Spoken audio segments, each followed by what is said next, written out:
George Galloway, thank you for joining me, sir. How are you It's doing? always a pleasure, really. I love working with you, Mark. Well, you've been awfully kind with the shout-outs on your shows. I really do appreciate that. And, of course, I watch your videos almost daily. It provides, as I said probably the last time, yourself and a number of other people provide sort of glimmers of sanity in a world that is otherwise seemingly quite mad. Well, we're both so sorry. We're both rays of sunshine in a gloomy landscape. Well, I hope one day I don't look at your backdrop and see one of those kind of nuclear waste, mushroom clouds in the Exactly. back there. The end. Yeah. Fan. Well, it seems hysterical when I say it to some people, but the very notion that we're veering very close to a nuclear conflict and that those words are being used publicly in open discussions gives pause for some great concern, I should think. I had old Scott Ritter was on my show a couple of weeks back, and he's as adamant as one could possibly be that if we don't very quickly reverse course or at least find an off-ramp in Ukraine, that we're going to end up in an all-out confrontation with Russia, which nobody could imagine what the outcome of that would be. Well, we can imagine it all too clearly. The remarkable state of affairs is that yesterday on Sky News, the chairman of the UK Parliament's Defence Committee, a member of Parliament, a senior member of Parliament, Tobias Ellwood, named right out of Charles Dickens, called for the implementation of martial law in Britain and said that we must face Russia directly. And this, of course, is a call for World War III. I presume they imagine, or at least they imagine that we will imagine, that war would remain a conventional one. But a moment's thought makes obvious that it could not possibly, because as soon as one side in that conventional war looked like prevailing, the other side would have no option, literally no option, other than surrender, of escalating it to a nuclear confrontation. Russia is not going to allow itself to be overrun, dismembered, and occupied by NATO without having recourse to every weapon in its armory, and vice versa. Mm-hmm. So a conventional war automatically begets a nuclear confrontation. Now, again, perhaps they imagine, or perhaps they hope we will imagine, that such a nuclear confrontation would be a low-yield battlefield exchange, which means, of course, the irradiation of everybody in the battlefield and living in the cities nearby. But of course, that isn't true either, because first use of nuclear weapons automatically will escalate to several uses of nuclear weapons with an ever larger, wider radius of conflict. So it can only end in the intercontinental exchange of nuclear weapons. And that means my backdrop and your backdrop being a mushroom cloud. It's one of those situations that I thought, having lived as you did through the Cold War, we had sort of put behind us. But I read Scott's book, his most recent book, Disarmament in the Time of Perestroika, and it's quite stunning since those treaties were sort of dismantled back in the late 80s through the 90s and even as recently as I think it was 2007. No, it must have been 2015 when Obama kind of officially ended the START program. And I think we all sort of thought, well, that's kind of in the past. That's in the rear window. But, and I saw Roger Waters' concert a few months, well, I guess it was probably back in May or June of last year. And he has a song called Two Suns in the Sunset. I don't know if you're familiar with that track, but it's a Yes. beautiful song. And the visuals that his Sean Evans, who does his graphics, put together, it's just absolutely heart-wrenching and stunning. But it's so tragic to think that here we are once again sort of in this precarious position of facing this reality yet. And I made this analogy yesterday. I posted something to social media. Well, here's what I wrote. I said over 100 years ago, the public were manipulated by the power structures of the day into supporting a war that turned out to be one of the most disastrous conflicts in human history. I'm referring to the First World War. Millions of lives were wantonly sacrificed to the gods of war for profit. Yet here we find ourselves once again on the precipice of yet another such conflict, as what I term war psychosis sets in. Moderate voices of peace and negotiation are drowned out by the clamor of our media and governments for war, much as they were then.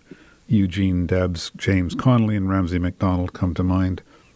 They were discredited as being unpatriotic and traitors to their own countries, persecuted and often jailed. My point being is, having read so much about the history of World War I, it seemed that there was this clamor in the public for war, almost like some sort of mass psychosis took place. Yeah.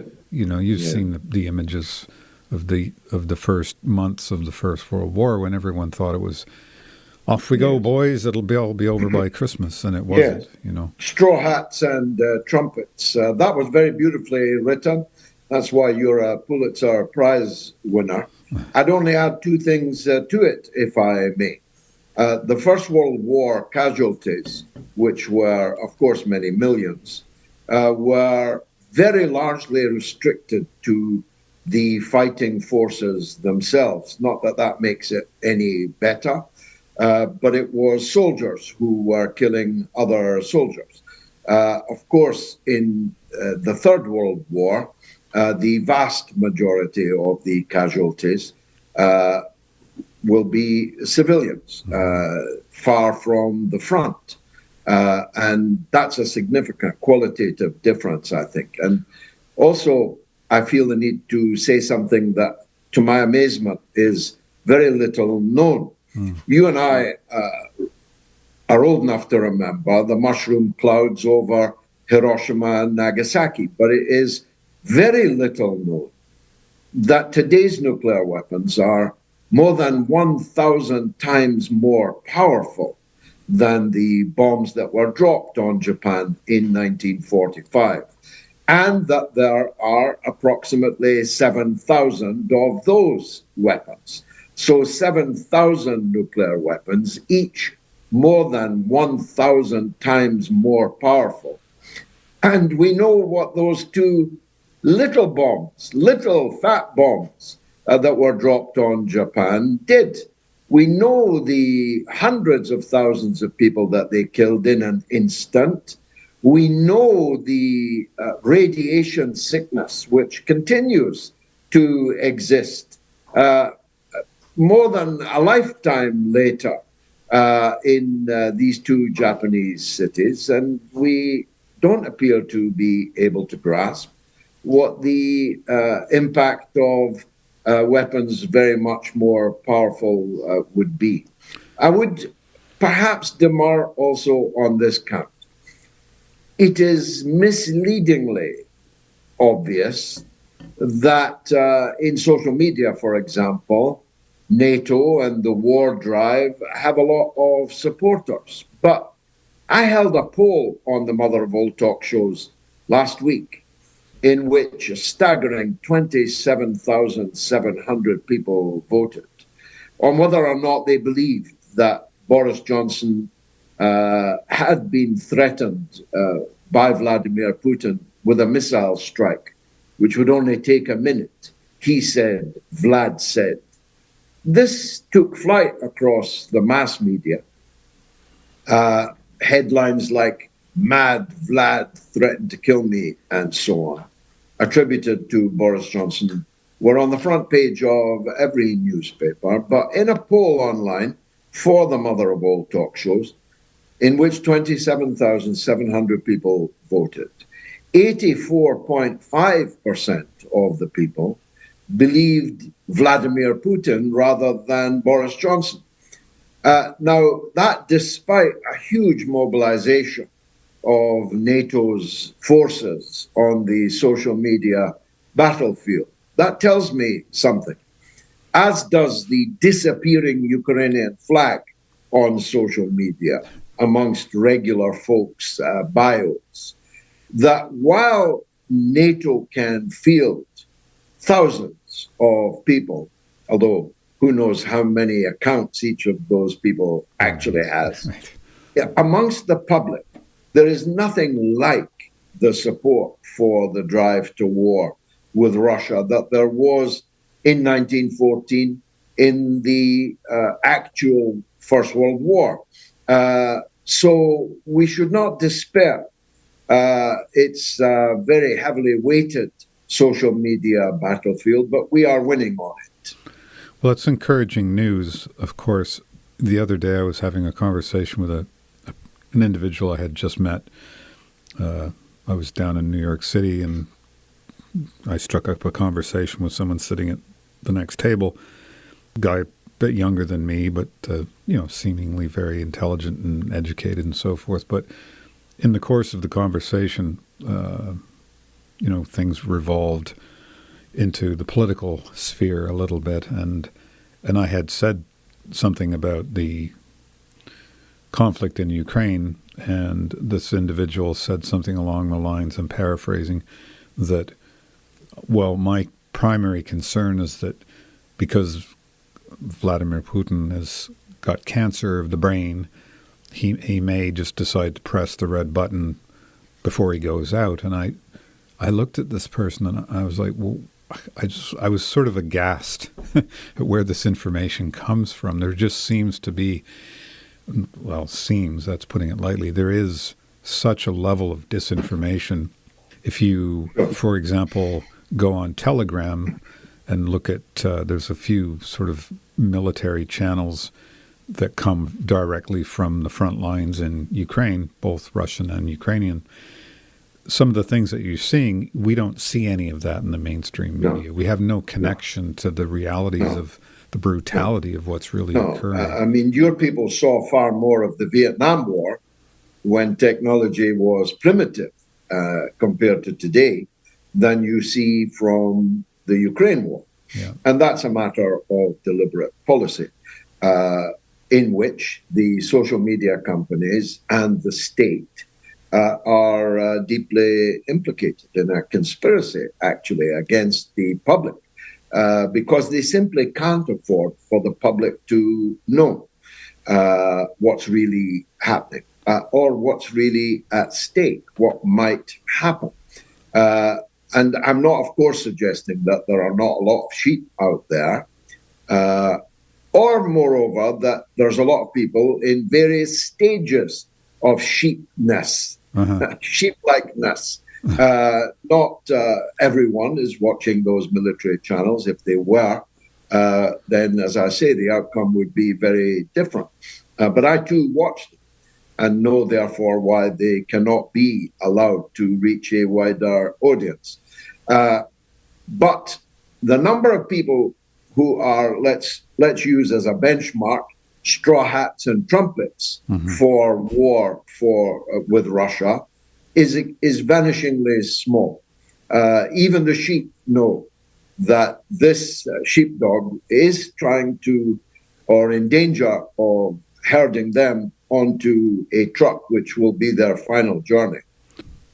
The economic impact of the sanctions has really backfired. I mean, I don't think there's much debate or discussion to be had about the folly of those sanctions and how essentially, where did I read that, I forget who it was talking about the fact that, for example, the ruble was the strongest functioning currency of 2022, and that I just don't see the rationale, or perhaps there isn't one, to keep perpetuating, dumping these weapons into a lost cause. You had Brian Berletic on your show. Was it yesterday or the day before? Yes. And he's incredible the way he breaks down.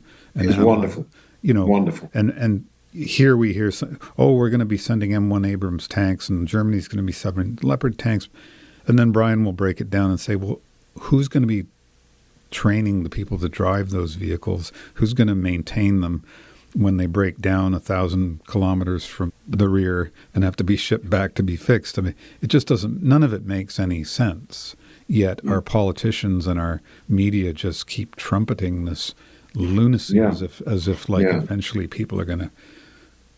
Well, as they used to say in American television in the 1960s, when it was worth a lot more, that's the $64,000 question. Right. Are our leaders fools or knaves? Of course, they could be both.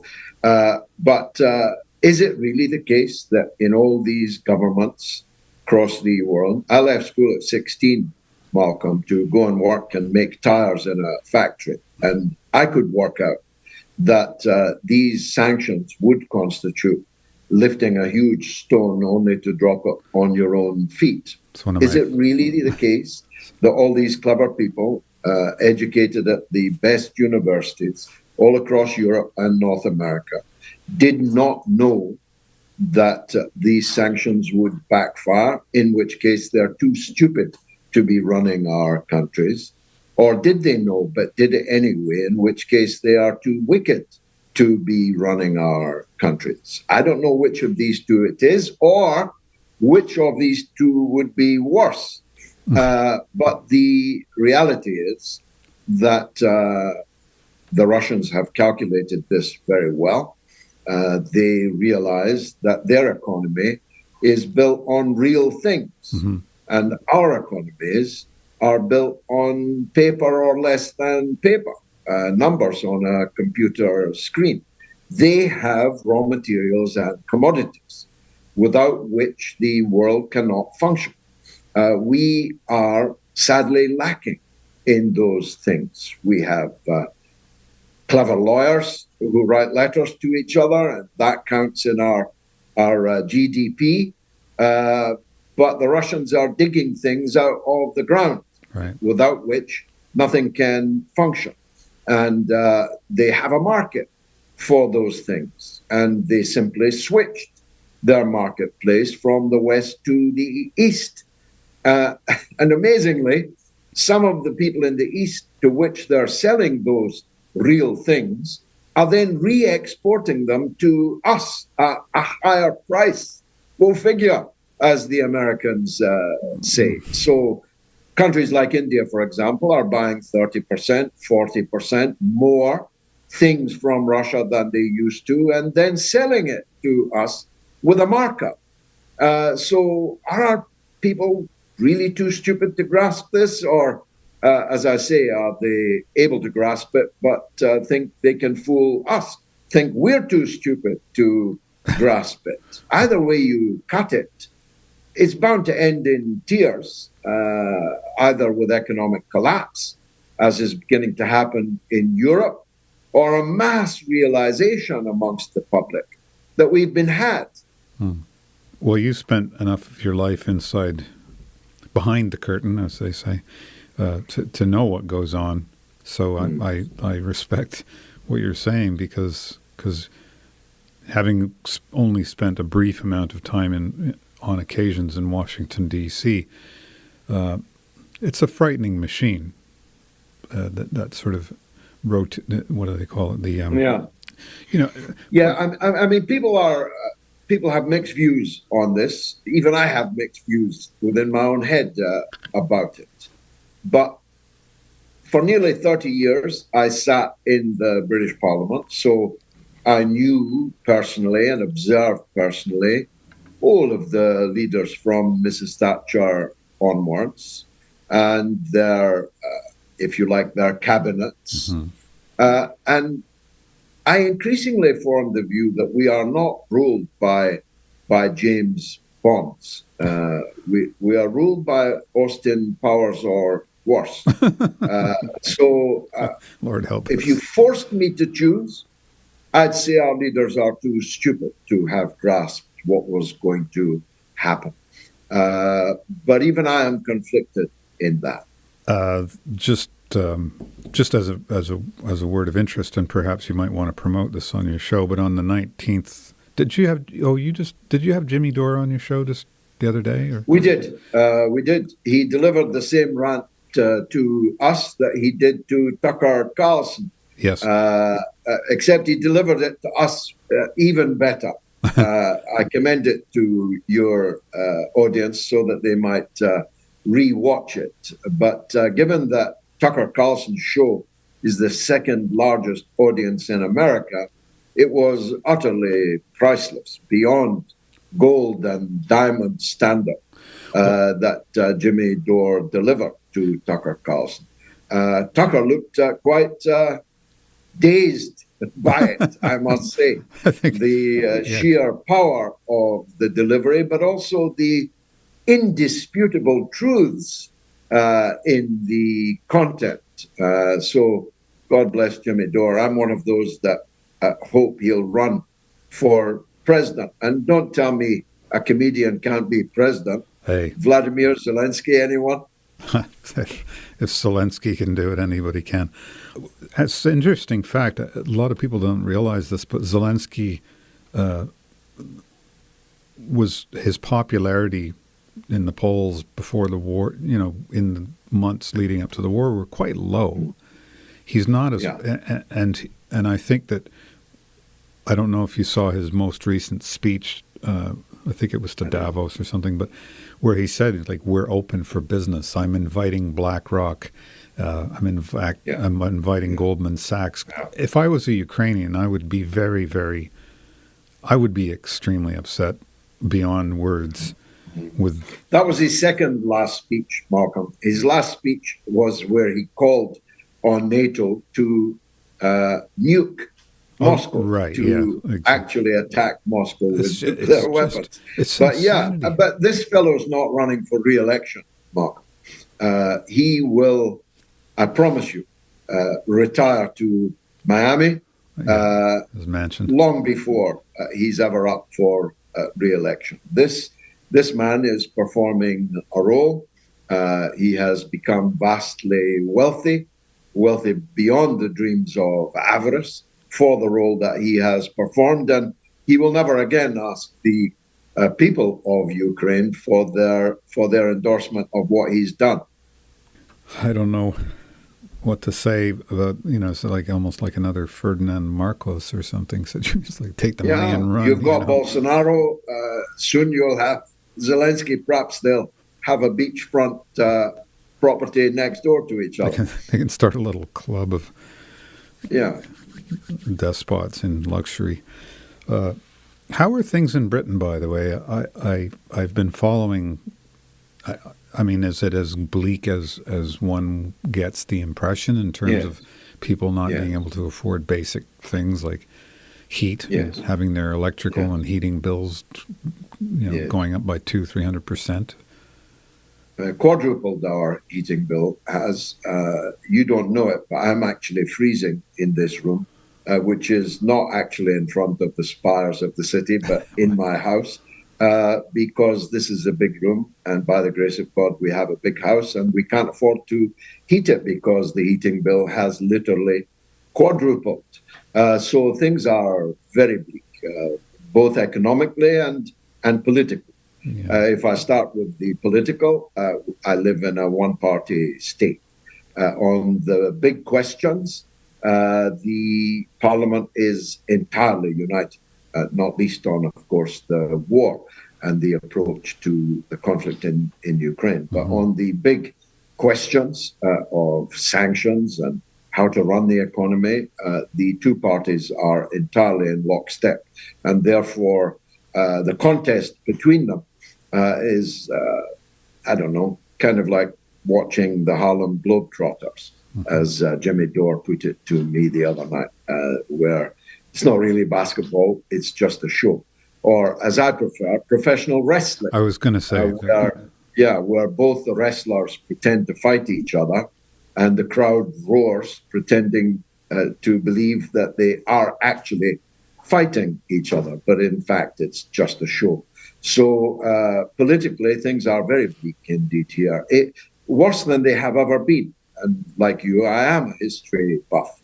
And there has never been a time in the British politics going back to the 18th century, where my favorite parliamentarian, Charles James Fox, tabled a motion in the parliament congratulating the people of France on the execution of their king and queen, and looking forward to the day when the same fate befell all the crowned heads of Europe. And he was a giant in the British Parliament. So even back in the 18th century, there were always tribunes of the people, always tribunes against war and conquest, but there aren't any more. In the British Parliament today, not a single, not one out of 650 parliamentarians has or even could, if they wanted to, oppose the drive to war.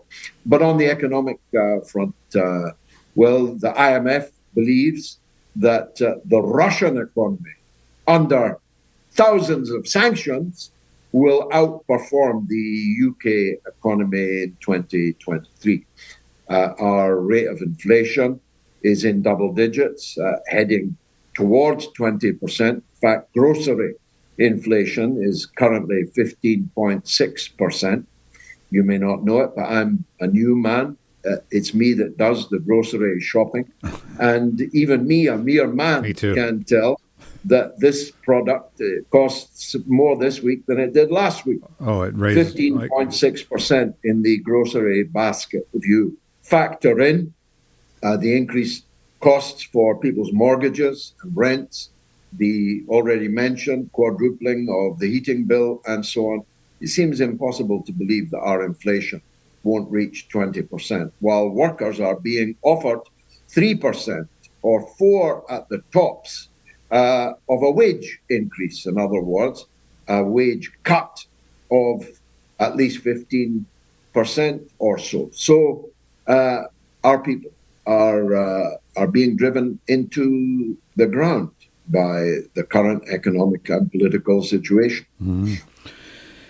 The reason I brought up Jimmy Dore, by the way, was because I watched your interview with him, and then I watched the interview with Tucker Carlson, and then I watched Jimmy's show yesterday, and he was kind of kicking his own butt very hard for doing the one thing that he always rags on other people for not doing. At least he's an honest man. Which is what?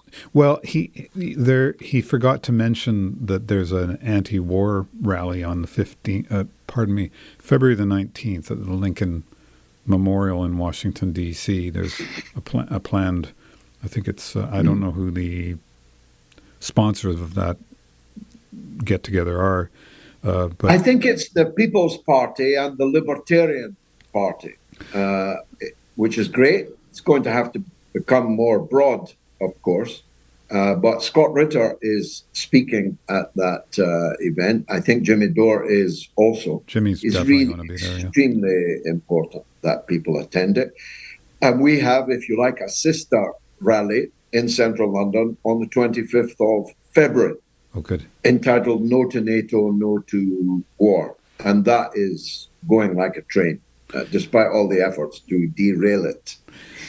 Yes. Well, I've been following the plight of one of our better Congress people, Ilhan Omar. I think she was the only person, one of the very few, to vote against this new military spending budget that they passed about a month and a half ago. She's been thrown off of a foreign relations committee. Of course, she's been labeled anti-Semitic. That's what you do, label somebody anti-this or anti-that, and both. So you can see how the forces of the power structures that be are continuously trying to shut down even one person's voice of dissent. So I do hope. Well, I was just ruminating on this very point this morning. This is much worse than it was in the run-up to the Iraq War. Yes. It's much worse in most regards and better in one to which I shall come if I may. But it's much worse in that in the run-up to the Iraq War, I was on mainstream television literally daily, sometimes many times every day. On mainstream television, mainstream radio.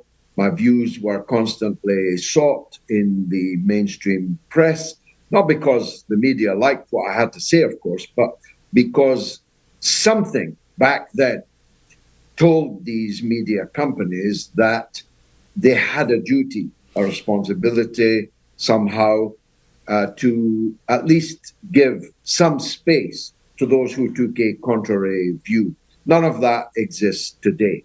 It is literally inconceivable that you would find me on the mainstream television today, or that you would find anybody like me on the mainstream television today. There is zero presence in the mainstream media of our anti-war position and analysis. But it's better in this regard, Malcolm.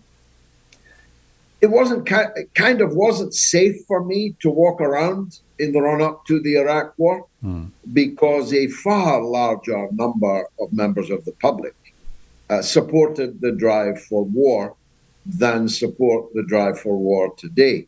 Of course, I get death threats. I'm waiting for the police to arrive any minute. We may be rudely interrupted by an email with a name on it and a picture of the sender on it.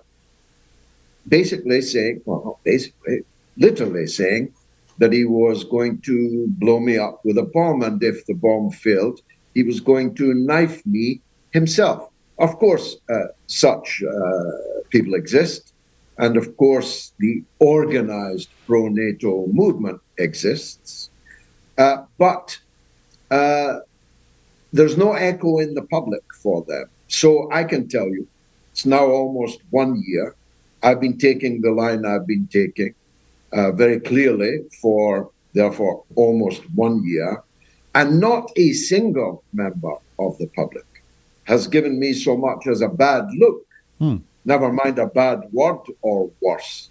Not one in that entire year. So that tells me a great deal about the lack of straw hats and trumpets for NATO at this point in time. Well, that's encouraging news, of course. I haven't had anything particularly dramatic happen to myself, as outspoken as I am as well.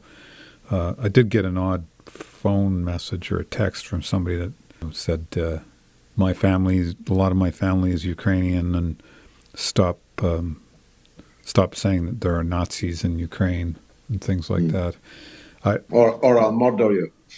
Yeah, I mean, look, the reason I wear a hat, Malcolm, as you, but not your audience, will know, is because I've got scars on my head because I was hospitalized in 2014 by a fanatic supporter of Israel during one of Israel's many wars against Gaza.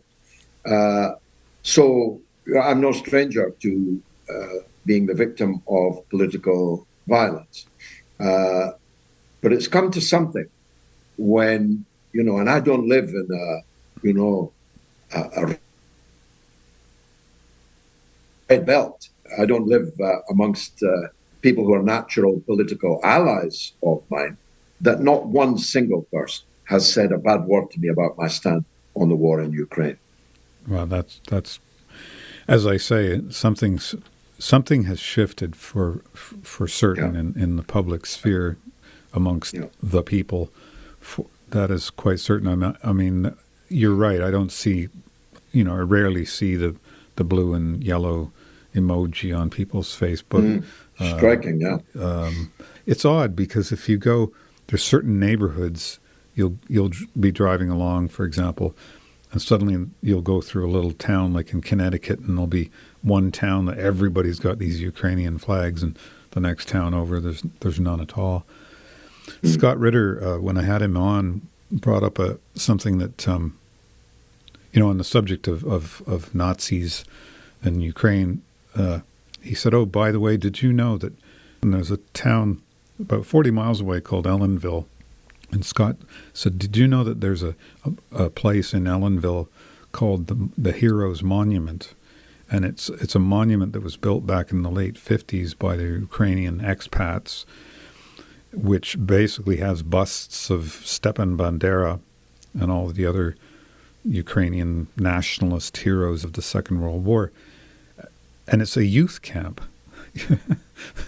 and it's, people send their children to this camp in the summer, and they all sort of, fly these Bandera flags and do the kind of Boy Scout thing. And well, there just a few miles from me, there is literally a Ukrainian prisoner of war camp, where the Ukrainian division, the Galician division of the SS, that was fighting on Hitler's side in the Second World War, where the prisoners of war from that division were housed in Britain, and yet nobody seems to think twice about the fact that we are now best friends with the people we incarcerated as Nazi prisoners of war just a few miles from where I live. Yes, and apparently on the anniversary of the liberation of Auschwitz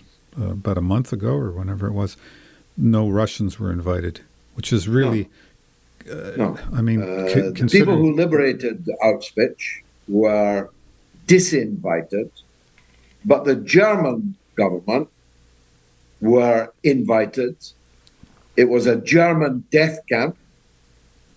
The Polish government was, of course, present because it was constructed by Poles, and the Ukrainian government was invited because, of course, most of the prison guards in Auschwitz were Ukrainian. Well, Stefan, what's his name? Ivan Demjanjuk, John Demjanjuk, for example, comes to mind. People will remember Ivan the Terrible. It's almost a cliche, the Ukrainian death camp guard.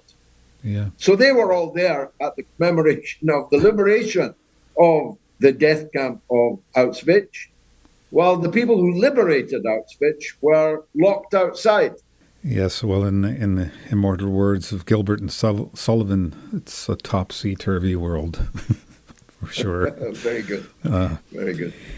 On another subject, which I'd like to talk about is, a lot of other subjects get swept under the rug when Ukraine is dominating most of the headlines these days, and not that it's not an important issue, but, for example, I had a guest on a few weeks ago, a guy named Ahmed Shemaya, who's a very young 22-year-old journalist living in Gaza, who daily posts on his Patreon. I think, what was he saying the other day, that 30 or more Palestinians have been killed just in 2023 so far. Yeah. And the aggression. More than one a day. Yeah, the aggression. More than one a day, and most of them were kids, either actual children or teenage children, boys and girls. But these things seem to get kind of, I don't know if people are just like, well, who cares? It's just always going to be like that or what. But, when I was talking to Ahmed, he did bring up the fact that with this new government that has now taken power in Israel, very much more aggressive, very much more radical, practically genocidal in their approach to the Palestinians at this point. It's just, I don't know what to say about it except that I hope we now have a situation where Netanyahu is the moderate in the That's exactly what Israeli I was going to, yes. The others in the Israeli government think that Netanyahu is a peacenik who can't be trusted to kill enough. That's how the parameters have shifted. No, there's such a double standard. One doesn't know where to begin. the fact that the Israeli government has invaded and occupied and settled, all in defiance of international law, the Palestinian territories, other than Gaza, which they continue to occupy by air, by sea, and by owning all the entrances and exits. And yet they are never, not sanctioned, that's laughable. They're not even criticized, still less disincentivized by stopping the money taps that continually pour US taxpayers' money into the coffers of the government that's doing all this.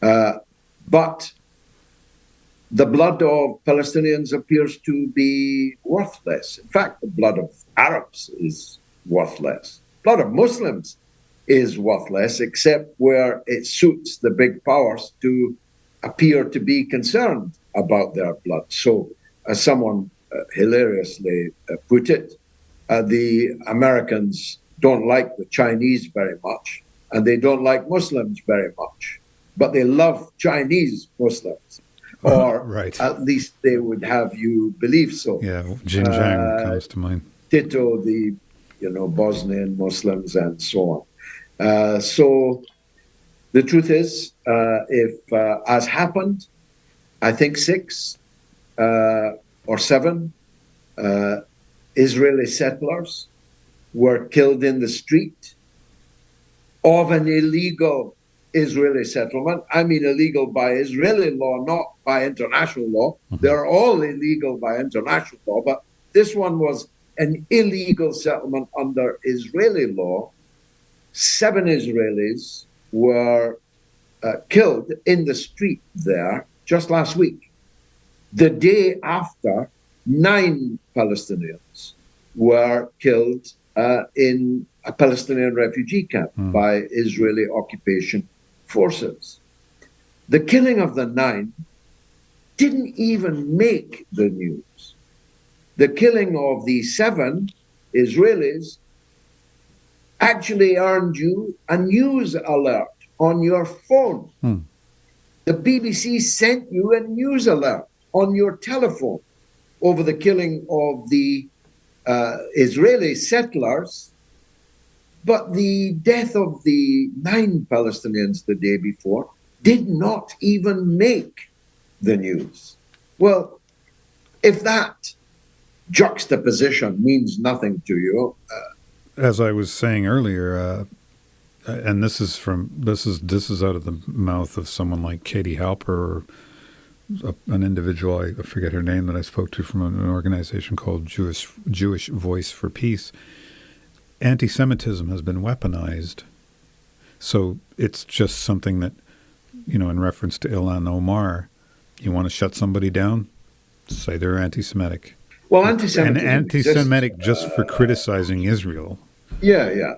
Anti-Semitism exists. Of course. It exists mainly on the right, and it caused the genocidal massacre of 6 million Jews within the lifetime of some people that are still living today. It's only the 80th anniversary of Stalingrad, after all, this week. It was only the 78th anniversary of the liberation of Auschwitz. So there are plenty of people over 78 still alive, and that anti-Semitism, which fueled the Holocaust, is a real thing. But I had a good friend, now deceased, a former Israeli member of the Knesset, and briefly a minister in the Israeli government. Her name was Shulamit Aloni. And this statement has become quite famous because she made it to more than me, but I believe she made it to me first over dinner in her Tel Aviv apartment. She said these words: anti-Semitism, it's a trick. We always use it. And of course, both of these things can be true simultaneously. Anti-Semitism can and is real, can be and is absolutely real, but the abuse and weaponization of the charge of anti-Semitism also exists and has been systematically used, or in Shulamit Alone's words, always used against those who wish to speak up for the Palestinians. Yes. For someone like me, or Jeremy Corbyn, for example, the former leader of the Labour Party, to be accused of anti-Semitism, I mean, is literally totally absurd. All of our heroes were Jews, from Marx to Rosa Luxemburg, and down through all the ages, in my case, right down to Bob Dylan, were Jews. It is literally berserk to accuse me of anti-Semitism, but that doesn't stop them, of course. Well, and one of the greatest parodies ever written by a comedian was The Producers by Mel Brooks. Don't know if you've seen. That's a fantastic film. I'm wearing a. Where did it all go right? I'm wearing a cardboard belt. My blue blanket. Anyway, kind of pivot towards another subject of personal great interest and concern to me is Julian Assange. Again, another story that gets buried under the headlines quite often. Have you seen the film Ithaca yet? Yes. I have not had the opportunity to see it. Could you talk about the film a little bit and perhaps weigh in? Well, everyone should see it, and everyone should be now utterly absorbed in the fate of Julian Assange, because we are reaching the witching hour. I'm not one of those who believes that all is lost, and not for the obvious reason that I have faith in the UK justice system, whilst the UK justice system is the least corrupted of Britain's national institutions, it is still corrupt. And the case, as it has gone through the British legal system, has been riven by corrupt acts, willful corrupt acts. But because I still have some doubts that it is in Joe Biden's interest to actually achieve this extradition and trial, not because I think he's going to be sentimental about it, of course, but such is the grievous blow to journalism that it seems to me impossible for the so-called liberal giants to remain oblivious to it, the New York Times and so on. It is such a grievous blow to anything called journalism that they have, at this very late hour, and far too little, far too late, have had to become involved in the case, not least because if there was any sanity in this prosecution, they too would be being prosecuted because they published everything that Julian revealed, indeed worked closely with him in its publication, literally in real time in communication with him as they were going to press. So it is egregiously absurd that they are not being prosecuted, but the person who gave them the information they published is being prosecuted or persecuted, I should say.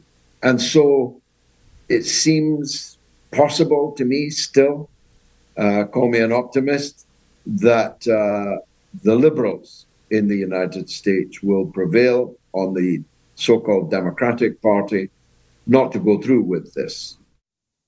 At this stage, George and I were disconnected, and we did not manage to reconnect that day, but I look forward to talking to George again sometime in the very near future. So thank you, George Galloway. Thank you, Gayatri, and we'll talk to you next time.